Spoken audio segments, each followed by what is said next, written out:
ദുരിതങ്ങൾ മാത്രം സമ്മാനിച്ച ബാല്യവും കൗമാരവും, ചെറുപ്പത്തിൽ അമ്മ പഠിപ്പിച്ചു തന്ന ജീവിതത്തെ പറ്റിയുള്ള ആദ്യ പാഠങ്ങളും, മർദ്ദനമേറ്റ് ചോരയൊലിക്കുമ്പോഴും വിപ്ലവവീര്യം തുളുമ്പുന്ന മുദ്രാവാക്യങ്ങൾ മുഴക്കുന്ന തൊഴിലാളികളെ പറ്റിയുള്ള ആദ്യകാല ഓർമ്മകളുമായിരിക്കാം പന്ന്യൻ രവീന്ദ്രനെ ഒരു കമ്മ്യൂണിസ്റ്റുകാരനാക്കിയത്. അറ്റ്ലാന്റ ജൂലിയുടെ സ്കാനിൽ ഒരഭിമുഖം. ശ്രീ പന്ന്യനടക്കം കേരളത്തിലെ സകല രാഷ്ട്രീയ പ്രസ്ഥാനത്തിന്റെ നേതാക്കന്മാർ ഗൾഫിൽ വരികയും ഞങ്ങളുടെ പ്രശ്നങ്ങൾ മനസ്സിലാക്കുകയും പഠിക്കുകയും അതിനടിസ്ഥാനത്തിൽ അത് നിയമസഭയിലും പാർലമെന്റിലൊക്കെ അവതരിപ്പിക്കാമെന്ന് വാക്ക് തരികയും ചെയ്യുന്ന ഒരവസ്ഥയിലേക്ക് വരും. പക്ഷെ നിങ്ങളടക്കം തിരിച്ചു പോയാൽ ഞങ്ങളുടെ കാര്യങ്ങൾ കൃത്യമായിട്ട് പരിഹരിക്കുന്നതിന് വേണ്ടിയുള്ള ഒരു ശ്രമം നടത്തിയായിട്ട് കണ്ടിട്ടില്ല. അത് ആ അഭിപ്രായത്തോട് യോജിക്കുന്നോ അല്ല അത്തരത്തിൽ തന്നെയായിരിക്കും പന്ന്യന്റെയും പ്രവർത്തനങ്ങൾ? ഗൾഫ് മലയാളികളുടെ മനസ്സ് നീറുന്ന മനസ്സാണ്. ആ മനസ്സ് പ്രക്ഷുബ്ധമാണ്. അതിനനുസരിച്ച സാഹചര്യമാണ് ഇവിടെ ഉള്ളത്. ഗൾഫ് എന്നാൽ നമ്മുടെ ഒരു സങ്കല്പമുണ്ട്. ഗൾഫുകാരൻ എന്ന് പറഞ്ഞാൽ നാട്ടിൽ ഗൾഫുകാരൻ എല്ലാത്തിനും ഡിമാൻഡാണ്. പക്ഷെ അവൻ്റെ മനസ്സ്, അവൻ്റെ സാഹചര്യം ഒന്നും ആരും അറിയുന്നില്ല. ഇവിടെ മണലാരണ്യത്തിൽ വന്നിട്ട് അദ്ദേഹം എങ്ങനെ ജോലി ചെയ്യുന്നുള്ളൊരു പിടിയുമില്ല.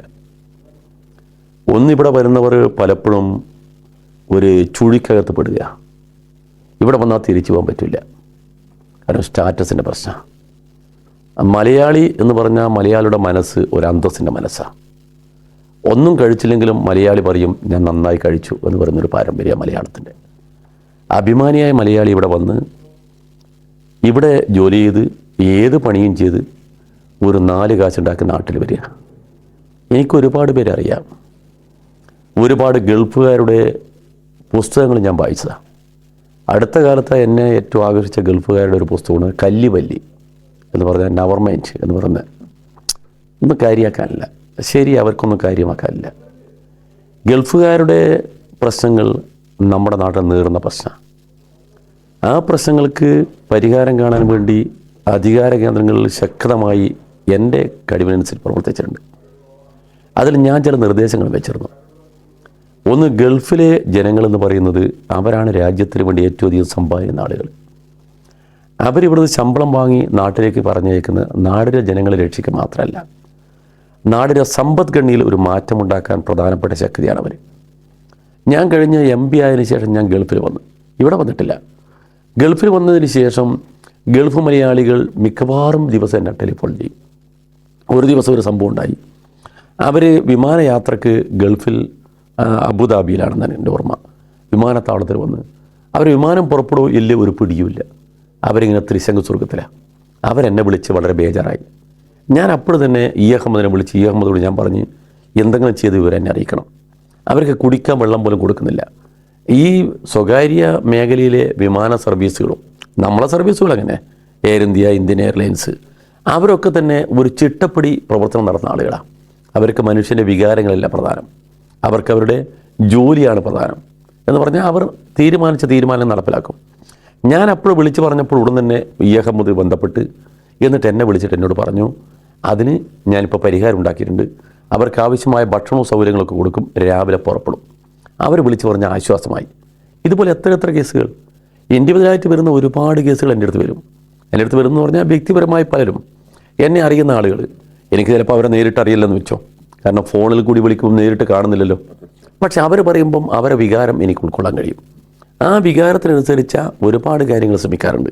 ഇപ്പോഴെല്ലാം നിങ്ങൾ നോക്കിക്കോ, എമിഗ്രേഷൻ ഇപ്പോൾ എത്ര ചെറുപ്പക്കാരുടെയും എത്ര കുടുംബത്തിൻ്റെയും സ്ഥിതിയാണ്, ദയനീയമാണ് സ്ഥിതി. അവർ വന്ന് എമിഗ്രേഷൻ അടിച്ചു കിട്ടാതെ കൊണ്ട് അവരവിടെ കിടക്കുക. ചിലർ പൊട്ടിക്കരിയുന്നു. ചിലരുടെ കാര്യത്തിൽ ഞാൻ നേരിട്ട് എമിഗ്രേഷൻ ഓഫീസറെ പോയി കണ്ടിട്ടുണ്ട്. ചെല്ലുമ്പോൾ തന്നെ അദ്ദേഹം എന്നോട് പറയും നിങ്ങൾ വരുന്നതെന്നറിയാം. ഞാൻ ചോദിച്ചാൽ എങ്ങനെ അറിയും? അത് TV ഞാൻ കണ്ടിട്ടുണ്ട്. ഞാൻ പറഞ്ഞ TV കണ്ടപ്പോൾ തന്നെ താങ്കൾക്ക് മനസ്സിലായി കാണുമല്ലോ, ഗൾഫിലേക്ക് വരുന്ന മനുഷ്യൻ്റെ വികാരം. അവൻ്റെ കുടുംബം പോലും, കുടുംബ സ്വത്ത് പോലും പണയം വെച്ചിട്ട് വരുന്നതാണ്. ഒന്നുമില്ല, നാട്ടിൽ നിന്ന് കടം വാങ്ങി വരുന്നവനാണ്. അവൻ്റെ വിസ ക്യാൻസൽ ആയാലും എന്തായിരിക്കും ഗതി? അത് താങ്കളൊന്ന് ആലോചിച്ചു. അദ്ദേഹം ഒരുപാട് സാങ്കേതികമായ കാര്യങ്ങൾ പറഞ്ഞു. പക്ഷേ ഒരു കാര്യം ചെയ്തു, അപ്പോൾ തന്നെ ഒരു ഓഫീസറെ അപ്പോയിൻറ്റ് ചെയ്തു. ഗൾഫ് മലയാളിയുടെ പ്രശ്നങ്ങൾ ഒന്നത്.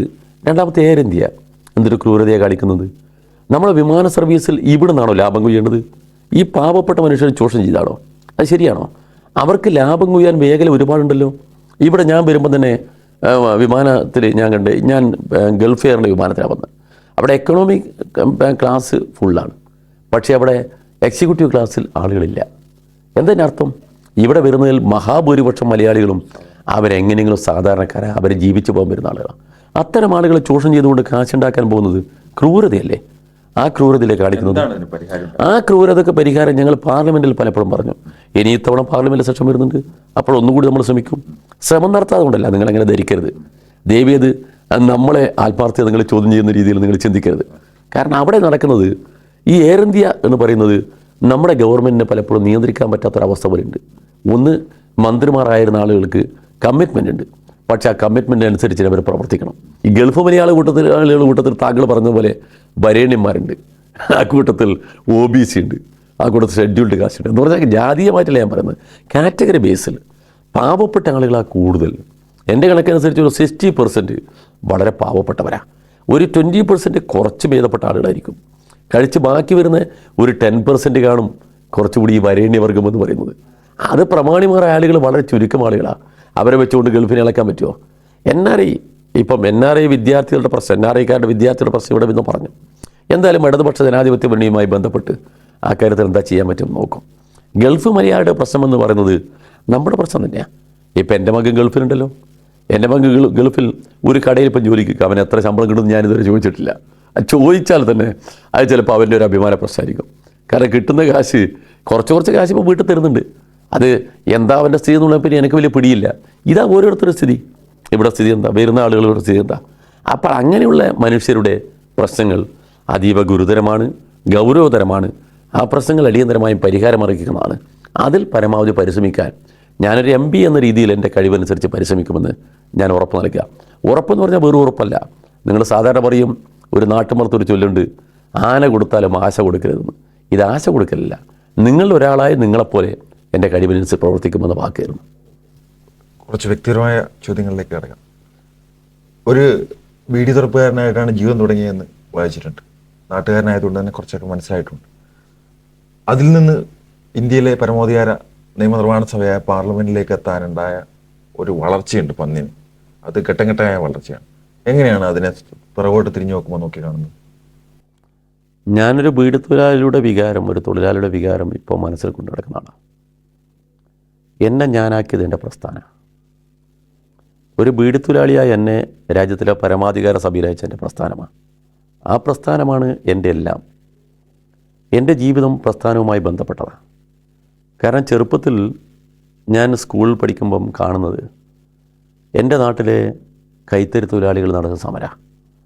ആ സമരം നടന്ന തൊഴിലാളികൾ പണിമുടക്കി ആ കമ്പനിയിൽ നിന്ന് കൊണ്ടുപോകുന്ന തുണി തടഞ്ഞ് പിക്കറ്റ് ചെയ്യുക. പിക്കറ്റ് ചെയ്യുന്ന തൊഴിലാളികളെ പോലീസ് വന്ന് കണ്ടമാൻ അടിക്കുക. അടിക്കുമ്പോൾ നമുക്ക് പോലീസ് എന്ന് പറയുന്ന ഭയമുള്ളൊരു കാലം. അടിക്കുന്ന അവസരത്തിൽ അടികൊള്ളുന്നത് ചോര ശരീരത്തിൽ നിന്ന് തെറിക്കുമ്പോഴും അവർ ആവേശത്തോടെ മുദ്രാവാക്യം വിളിക്കുക. ആ തൊഴിലാളികളാണ് എൻ്റെ മനസ്സിലെ വീരയോദ്ധാക്കൾ. ആ തൊഴിലാളികളുടെ ആവേശമാണ് എന്നിൽ വളർത്തിയ ആവേശം. മാത്രമല്ല ചെറുപ്പകാലം എനിക്ക് ഓർമ്മയില്ല. എൻ്റെ അമ്മ എന്നും എന്നോട് പറയായിരുന്നു, എടാ നീ AKGക്ക് മാറിയിട്ടവനാ. എനിക്ക് 3 വയസ്സുള്ള പ്രായമുള്ള സമയം എൻ്റെ നാട്ടിൽ AKG നാട്ടുമ്പുറത്ത് എല്ലാവരും വരും. AKG നാട്ടുമ്പുറത്ത് വന്നപ്പോൾ AKG കാണാൻ അമ്മ ഉൾപ്പെടെയുള്ള സ്ത്രീകളെല്ലാം പോയി AKG കണ്ടപ്പോൾ അമ്മ എൻ്റെ കയ്യിൽ ഒരു മാല തന്നു പോലും. ഞാൻ മാലയിട്ട് AKGക്ക്. എനിക്ക് ഓർമ്മയുള്ള കാര്യമല്ല. പക്ഷെ അമ്മ എന്നും പറയും, എടാ നീ AKGക്ക് മാലയിട്ടവനാ. ആ AKG എന്ന് പറയുന്നൊരു വികാരം എൻ്റെ മനസ്സിൽ വളർന്നു.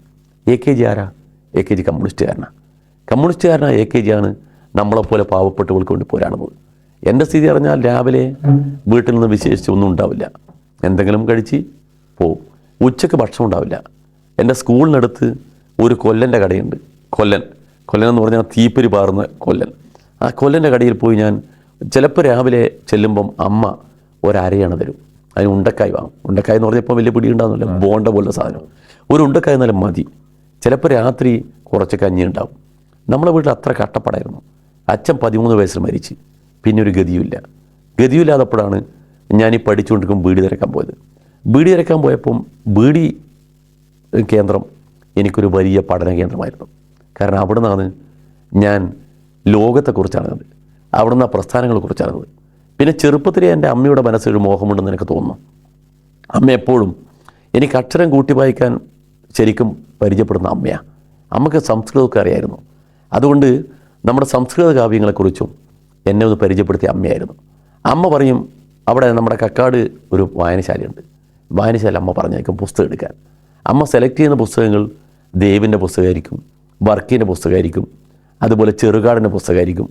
നമ്മുടെ ചെറുപ്പകാലത്തിന് ഞാൻ പഠിച്ച് വളരുന്നത് ഇതൊക്കെയാണ്. രക്തസാക്ഷികളെക്കുറിച്ച് പഠിക്കാൻ, നാട്ടിനെക്കുറിച്ച് പഠിക്കാൻ, കമ്മ്യൂണിസ്റ്റ് പ്രസ്ഥാനത്തെക്കുറിച്ച് പഠിക്കാൻ. നമ്മുടെ ചെറുപ്പകാലത്തിൻ്റെ മനസ്സിൽ കേട്ട ഒരു പാട്ടുണ്ടായിരുന്നു, ഉയരും ഞാൻ നാടാകെ, അതിൻ്റെ കൂടെ ഒന്നുകൂടി കേട്ട്, സോവിയറ്റ് എന്നൊരു നാടുണ്ടത്രേ, കാണാൻ കഴിഞ്ഞെങ്കിൽ എന്ത് ഭാഗ്യം. എന്നെ 1978 ഞാൻ AIYF സംസ്ഥാന വൈസ് പ്രസിഡൻ്റാണ്. ഞാൻ ആ വൈസ് പ്രസിഡൻ്റായിരിക്കുമ്പോൾ അവിടെ ചെല്ലുന്നു ഡൽഹിയിൽ. ചന്ദ്രപ്പൻ എന്ന് ഓൾ ഇന്ത്യ ജനറൽ സെക്രട്ടറിയാണ്. ചന്ദ്രപ്പൻ എന്നോട് പറഞ്ഞു, രവി നിങ്ങൾ ചെല്ല് ജപ്പാനിലേക്ക്. എൻ്റെ മനസ്സിലൊരു മോഹം ഉണ്ടായിരുന്നു ജപ്പാൻ കാണുന്നു. ജപ്പാന് പ്രത്യേകതയുണ്ട്, സെക്കൻഡ് വേൾഡ് വാറിൽ തരിശു ഭൂമിയാണ് ജപ്പാൻ. ആ ജപ്പാൻ ഒരു ഫിനിക്സ് പക്ഷിയെ പോലെ ഉണർത്തുന്ന ജപ്പാൻ, ആ ജപ്പാൻ കാണുന്നു. പക്ഷെ എൻ്റെ മനസ്സിലെന്താ അതുണ്ട്, സോവിയറ്റ് എന്നൊരു നാടുണ്ടത്രേ, കാണാൻ കഴിഞ്ഞെങ്കിൽ എന്ത് ഭാഗ്യം. ഞാൻ സോവിയറ്റിൽ പോയി. അപ്പോൾ ചെറുപ്പകാലത്തെ കൊണ്ടു നടക്കുന്ന മനസ്സിൻ്റെ ഒരു വികാരമുണ്ട്. ആ വികാരമാണ് എന്നെ കമ്മ്യൂണിസ്റ്റുകാരനാക്കുന്നത്. ഏത് പ്രശ്നത്തിലും അന്ന് ഞാൻ ഫുട്ബോൾ കളിക്കുമായിരുന്നു, ക്യാരംസ് കളിക്കുമായിരുന്നു, ഫുട്ബോളിൻ്റെ അവലോകനം നടത്തുമായിരുന്നു AIR. ആദ്യമായ ആകാശവാണി ഞാൻ അവലോകനം നടത്തിയ ഫുട്ബോളുണ്ട്. എൻ്റെ അമ്മയെ ഏറ്റവും അധികം സന്തോഷിപ്പിച്ചൊരു കാര്യം അതാ. കഷ്ടപ്പാടിനിടയിലും എൻ്റെ അമ്മ അന്ന് മനസ്സ് ഓർത്ത് ചിരിച്ചങ്ങനെയാണ് ആകാശവാണിയിൽ മകൻ പറയുന്നത് കേട്ടപ്പോൾ. അത് ജീവിതത്തിലൊരു അനുഭൂതിയാണ്. എന്നെ എപ്പോഴും ഞാനാക്കിയത് അമ്മയാണ്. അമ്മ കമ്മ്യൂണിസ്റ്റുകാരിയാണ്. ആ കമ്മ്യൂണിസ്റ്റുകാരിയായ അമ്മയുടെ വികാര വിചാരങ്ങൾ അവിടെ നിന്ന് ഏത് കാലവും ഞാൻ ആലോചിക്കുന്നത് അങ്ങനെയായിരുന്നു. പലപ്പോഴും എൻ്റെ ജീവിതത്തിൽ ഒരു മാറ്റം വരുത്തിയത് അമ്മയായിരുന്നു. ഒന്നിടപെട്ടോട്ടെ, കയ്യൂരിൻ്റെയും കരിവള്ളൂരിൻ്റെയും കാവുമ്പായിയുടെ ഒക്കെ ഒരു ചരിത്രം കൂടി അതിലുണ്ടല്ലേ? ഉണ്ടല്ലോ. ഈ വടക്കേ മലബാറിലെ കമ്മ്യൂണിസ്റ്റ് പ്രസ്ഥാനത്തെ ചരിത്രം ഒരു മറക്കാനാവാത്ത ചരിത്രമാണ്. ആ ചരിത്രം സൃഷ്ടിച്ച സൃഷ്ടാക്കളായ ഒരുപാട് സഖാക്കളുണ്ട്. ആ സഖാക്കളിൽ നിന്ന് നമ്മളെ കൂടിയില്ല. ആ സഖാക്കളെ കൂട്ടത്തിൽ നമ്മൾ ആലോചിക്കുമ്പോഴാണ് അപ്പു, ചിരുകണ്ഠൻ, കുഞ്ഞമ്പു നായർ, പൊടൂര കുഞ്ഞമ്പു നായർ, കുഞ്ഞമ്പു നായർ, അങ്ങനെ 4 സഖാക്കൾ. ആ 4 സഖാക്കൾ കൊലമരത്തിലേറിയത് നമ്മുടെ നാട്ടിൻ്റെ പൊതുവായ താല്പര്യത്തിന് വേണ്ടിയാണ്. കൃഷിഭൂമി, കൃഷിക്കാരന് അത് സ്വായത്തമാക്കിയ ഒരു നാടായത്. അപ്പോൾ കയ്യൂരിൻ്റെ സമരഗാഥ, കരിവള്ളൂരിൻ്റെ ആവേശം, മുനിയൻകുന്ന്, അതുപോലെ പിന്നെ പാടിക്കുന്ന്, എത്രയെത്ര സമരകേന്ദ്രങ്ങൾ. എന്തിന് പുന്നപ്ര വലാർ. നിങ്ങൾ നോക്കണം, നമ്മുടെ കേരളീയ സാമൂഹിക ജീവിതത്തെ ഒരു ചുവന്നതാക്കി മാറ്റിയത് നമ്മുടെ കവികളും കലാകാരന്മാരുമാണ്. നിങ്ങൾ നോക്കുന്നില്ലേ, ഒരു വരി, അധികാരം കൊയ്യണം ആദ്യം നാം, അതിനുമേലാവട്ടെ പൊന്നാര്യം. എത്ര ആവേശമാണ്. ഒരുപക്ഷെ കേരളീയ നവോത്ഥാനത്തെ പ്രസ്ഥാനത്തിൻ്റെ ഭാഗമായി ആശാൻ്റെ കവിതകൾക്ക് ശേഷം മലയാളത്തിൽ കടന്നു വന്നത് കാൽപ്പനിക കവിതകളായിരുന്നു. ആ കാൽപ്പനിക കവിതയിൽ നിന്നൊരു മാറ്റം എവിടെയാണ്? ആ മാറ്റം ശ്രദ്ധിക്കേണ്ടത് എനിക്ക് തോന്നിയത് തിരുനെല്ലൂർ കവിതകളാണ്. തിരുനെല്ലൂരിൻ്റെ പ്രേമം മധുരമാണ്, ധീരവുമാണ്. നമ്മൾ കേട്ടാതിരിക്കും ഒരു കാൽപ്പനിക കാവ്യമാണെന്ന്. അല്ല, ഒരു പ്രോലിറ്റേറിയൻ ഔട്ട്ലുക്കുള്ളൊരു കാവ്യമാണത്. അതുകൊണ്ട് നമ്മുടെ കാവ്യമേഖല, നമ്മുടെ മലയാളിയുടെ മനസ്സ് എപ്പോഴും ഒരു ചാഞ്ചാടി കളിക്കുന്ന മനസ്സെന്ന് പറഞ്ഞാൽ ഒരു തുള്ളിച്ചാടുന്ന മനസ്സാണ്. നൃത്തം ചെയ്യുന്ന മനസ്സ്, നൃത്തം ചെയ്യുന്ന കളിക്കൂട്ടുകാരനാണ് മലയാളി. ആ മലയാളിയുടെ നർത്തനമാണ് മലയാളത്തിൻ്റെ ഏറ്റവും വലിയ സമ്പത്ത്. ഞാനിപ്പോഴും അടുത്ത കാലത്തായി മലയാളത്തിൻ്റെ ഏറ്റവും വലിയൊരു കവിയുണ്ട്, മഹാകവി പാലാനാരായണ നായർ. എനിക്ക് മറക്കാൻ കഴിയില്ല. ഈ കേരളം വളരുന്നു, ലോകത്തിൻ്റെ മുമ്പിൽ നോക്കി ഏറ്റവും ശക്തമായി പറഞ്ഞ പാലയെ കാണാൻ പോയി. അദ്ദേഹത്തെ കണ്ട് നേരിട്ട് സംസാരിച്ചപ്പം എൻ്റെ മനസ്സിൽ ഒരു അസാധാരണമായ അഭിനിവേശമുണ്ടായി. നമുക്ക് എഴുത്തുകാരെ, കലാകാരന്മാരെ, നമ്മുടെ നാടിൻ്റെ ഭാവി സൃഷ്ടിച്ച സൃഷ്ടാക്കൾ, അവരാണ് സൃഷ്ടാക്കൾ. അവരെ നമുക്ക് മറക്കാൻ കഴിയില്ല. ആ കലാകാരന്മാർ വളർത്തിക്കൊണ്ടുവന്ന ഒരു സാമൂഹ്യ ബോധമുണ്ട്. ആ ബോധത്തിൽ വളർന്നു വന്ന കേരളത്തിലെ കമ്മ്യൂണിസ്റ്റ് പ്രസ്ഥാനം 1939 പാറപ്പുറ സമ്മേളനം. ആ പാറപ്പുറ സമ്മേളനത്തിൽ നമ്മുടെ കമ്മ്യൂണിസ്റ്റുകാരായ ചെറുപ്പക്കാർ അന്ന് പാറപ്പുറത്ത് നാട്ടിയ ചെങ്കൊടി, ആ ചെങ്കൊടി 57 കേരളത്തിലെ കമ്മ്യൂണിസ്റ്റ് ഭരണം കൈയടക്കി. ആ കമ്മ്യൂണിസ്റ്റ് പ്രസ്ഥാനമാണ്. ആ കമ്മ്യൂണിസ്റ്റ് പ്രസ്ഥാനത്തിൽ ഇന്നുണ്ടായിരുന്ന പിളർപ്പ്, അത് നമ്മുടെ ഹൃദയത്തിൽ ഏൽപ്പിച്ച ഏറ്റവും വലിയ മുറിവാണ്. ആ പിളർപ്പിൽ നിന്ന് മാറി കമ്മ്യൂണിസ്റ്റ് പ്രസ്ഥാനം കൂടുതൽ സൗന്ദര്യത്തോടെ, കൂടുതൽ ശക്തിയോടെ, കൂടുതൽ ആവേശത്തോടെ മുന്നോട്ട് വരുമെന്ന് എനിക്ക് പ്രതീക്ഷയുണ്ട്. ആ പ്രതീക്ഷയാണ് നമ്മുടെ നാട്ടിലെ മനുഷ്യരുടെ മനസ്സിലുള്ള പ്രതീക്ഷ. ആ പ്രതീക്ഷയ്ക്ക് സ്ഥാനമാനങ്ങൾ പ്രശ്നമല്ല. ഞാനിപ്പോൾ ഒരു സ്ഥാനമെന്ന് പറയുന്നത് ഒരിക്കലും ഞാൻ ഉദ്ദേശിച്ചതല്ല, എൻ്റെ സ്ഥാനം ഉദ്ദേശിച്ചതല്ല, പാർട്ടിയുടെ സ്ഥാനവും വിഷയമല്ല. പാർട്ടികൾ യോജിക്കുമ്പോൾ സ്ഥാനമാനങ്ങൾ വിഷയമല്ല. നമുക്ക് ഒരു മനസ്സായി ഒരേ പോരാട്ട വേദിയിൽ ഒരുമിച്ച് നെഞ്ചോട് നെഞ്ച് കാണിച്ച് നമുക്ക് പോവാം. അതല്ലേ വേണ്ടത്. ഒരു ദിവസം രാത്രി കണ്ടോൺമെൻറ്റ് പോലീസ് സ്റ്റേഷനിൽ പിണറായിയും ഞാനും കോടിയേരിയിലും ഒരുമിച്ചിരുന്ന് രാത്രി ഒരു തുള്ളി വെള്ളം പോലും കഴിക്കാതെ എന്തിനാ? NGOമാരുടെ സമരത്തിനാണ്. അപ്പോഴെൻ്റെ മനസ്സ് തോന്നി, എന്നും നമ്മൾ ഒരുമിച്ച് പോരാടാനുണ്ടായിരുന്നെങ്കിൽ. എൻ്റെ മനസ്സ് അങ്ങനെയാണ്, കമ്മ്യൂണിസ്റ്റ് യോജിപ്പിൻ്റെ ഒരു മനസ്സാണ്. ആ മനസ്സാണ് നിങ്ങളെല്ലാം ആഗ്രഹിക്കുന്ന മനസ്സ്, നമ്മുടെ നാട് ആഗ്രഹിക്കുന്നതാ. എന്നെങ്കിലും ആ സ്വപ്നം സാക്ഷാത്കരിക്കുമെന്ന് എനിക്ക് പ്രതീക്ഷയുണ്ട്. കാരണം നമ്മൾ പോരാട്ട വീതിയിൽ ഒരുമിച്ച് പോരാടുമ്പോൾ നമുക്ക് പിന്നെ അവിടെ അഭിപ്രായ വ്യത്യാസങ്ങളില്ല. ആ പോരാട്ടമാണ് നമ്മുടെ നാടിനെ നാടാക്കുന്നത്. ആ പോരാട്ടം ഈ നാടിനെ ഒരു പുതിയ ദിശയിലേക്ക് നയിക്കും. ഇന്ന് കാണുന്ന കേരളം ഇനി സമ്പന്നമായ ഒരു കേരളമാണ്. സമ്പന്നം എന്ന് പറഞ്ഞാൽ പണക്കാരുടെ കേരളം എന്നല്ല ഞാൻ ഉദ്ദേശിച്ചത്. മനുഷ്യ ജീവിതത്തിന് ഒരു പ്രസക്തിയാണെന്ന് തെളിയിക്കുന്ന ഒരു കേരളം. ആ കേരളത്തിന് വേണ്ടിയുള്ള ധീരമായ ചുവടുവെപ്പായി ഈ ഇടതുപക്ഷ മുന്നണി ഗവൺമെൻറ് മാറട്ടെ എന്നാണ് ഞാൻ ആഗ്രഹിക്കുന്നത്. നിങ്ങളെ ആഗ്രഹം അതായിരിക്കും. ആഗ്രഹം പങ്കുവെക്കാൻ നമുക്കും കഴിയുമെന്ന് പ്രതീക്ഷിക്കുന്നു.